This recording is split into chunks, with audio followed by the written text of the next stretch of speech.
Take a look at the back of any iPhone, and you'll see a familiar phrase that's been printed on almost 1 billion units of the iconic product. Designed by Apple in California, assembled in China. Like everything at Apple, that wording is deliberate. Apple designs the exterior, writes the software, researches new technologies, and develops its own chips in California, which allows it to sell devices for 65% more than their cost. But iPhones are assembled in China for a reason. It's easy to assume that reason is cheaper labor. While wages are lower, this doesn't tell the whole story. In fact, assembly is only 2% of an iPhone's hardware cost. Today, most iPhones are made in 2 Chinese cities, Shenzhen and Zhengzhou. Favorable government policies helped Shenzhen become the electronics factory to the world, with Taiwanese company Foxconn its biggest employer. As a result, thousands of companies and millions of workers have moved to this southern Chinese city to be close to the action.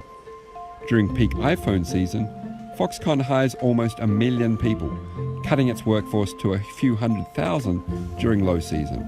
Such a cluster effect in Shenzhen means that most of the components needed to make a phone, a laptop, or a drone are within a 50-mile radius. Attempts to recreate this cluster have so far failed. Brazil is the perfect example. Apple was facing high import tariffs in Brazil and urged Foxconn to make iPhones there. After securing local incentives, Foxconn built a factory, but very little changed. Rather than doing lots of high-level manufacturing in Brazil, Foxconn continued to do most of the work back in China, where the supply chain was nearby and parts could be pre-assembled.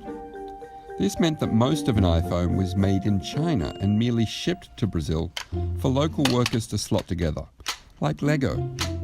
In the end, the Brazil project failed on 2 levels.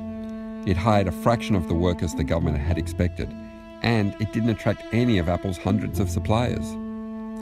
If an iPhone is to be made in the US, it's more likely to follow the Brazil model, not the Shenzhen model, which means far fewer jobs, and for those workers, making for Apple would be as seasonal as picking apples. So while the US could one day boast an iPhone assembled in America, the question is, does it really want to?